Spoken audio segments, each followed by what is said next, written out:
김어준 총수께서 뉴스 브리핑을 단일건으로 이렇게 오래 말씀하신 것은 처음 봅니다. 현재 오전부터 커뮤니티에 화제가 된 영상 보시고 이어가 보겠습니다. 박용진 의원이? 왜 이런 일이 벌어졌냐면 박용진 의원의 24년간 다져진 탄탄한 고정표 그리고 조직표와 맞먹는 숫자의 조직되지 않은 권리당원, 조직되지 않은 주민표가 대거 참여를 해서 박용진의 고정표, 조직표 효과를 거의 다 상쇄시켜버린 겁니다. 판이 이렇게까지 커지지 않았으면, 그렇게까지 많이 대거 투표에 참여하지 않았으면 박용진 의원이 손쉽게 이겼어요. 여기에 무슨 자객공천이 있고 비명행사가 있어요. 지역 주민들도 똑같이 투표했는데 이걸 비명행사라고 하는 거는 그 소설을 쓰는 거예요. 하도 소설을 쓰고 그거밖에 쓸 줄을 모르니까 오로지 비명 이거밖에 쓸 줄을 몰라요. 벌어지고 있는 현상을 분석을 할 줄 몰라요. 요즘 현역들이 대거 경선에서 지는 것도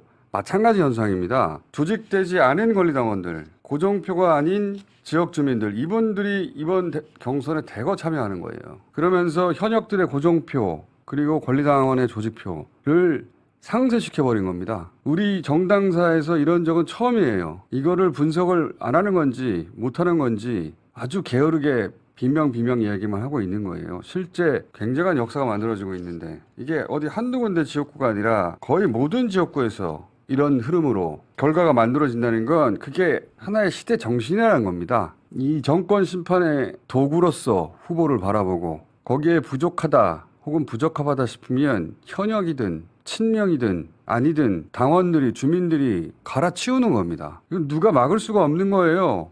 친명 비명 말도 안 되는 것이 예를 들면 이소영 의원 비명이라고 할 수 있죠. 결코 친명이라고 할 수는 없죠. 그런데 양평고속도로 종점 변경 사건 사안 가지고 제대로 싸우니까 아무도 문제 삼지 않아요. 여기 친명 비명이 뭐가 있어요. 예를 들어서 이현주 철새 소리 듣고 비토 대상이었거든요. 근데 윤석열 정부를 상대로 잘 싸우니까 결선에서 아주 오래된 친명 후보 있었어요. 제치고 후보를 만들어버리는 거예요. 이게 무슨 친명 비명이에요. 이런 게 시대 정신인 겁니다. 정권 심판의 도구가 되는 자는 내가 직접 선택하겠고 그런 결과를 내가 만들겠다. 이번 총선은 이 시대 정신이 결과를 만들어낼 겁니다. 왜냐하면 이분들은 투표를 너무 하고 싶어요 지금. 그리고 이분들이 자발적인 선거운동원이 되는 겁니다. 그리고 격전지에서는 이런 분들이 차이를 만들어내는 거예요. 이런 시대 정신을 아무리 한동훈을 띄워본들 어떻게 막습니까? 네, 공감합니다. 이건 말 그대로 혁명입니다. 지금 제가 현역 교체율을 한번 조사해 봤는데 이미 50명이 넘어갔고 거의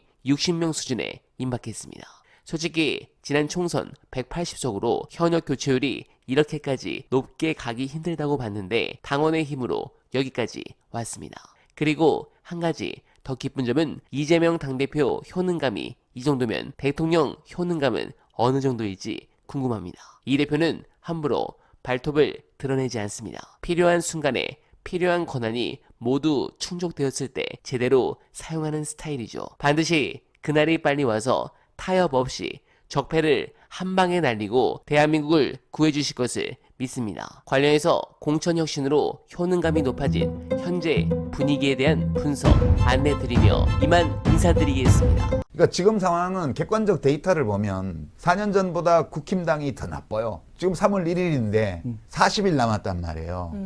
다른 모든 여론조사 말고 다른 모든 과거 선거에 영향을 미쳤을 것으로 추정되는 그런 데이터들을 이렇게 보면 4년 전보다 좋은 게 한 개도 없어요. 4월 3일 그러니까 여론조사 발표가 금지되는 데까지 약 5주간 선거구별로 국회의원 후보 이름을 넣고 나오는 조사를 다 합쳐보세요. 그러면 누구나 다 맞출 수 있어요.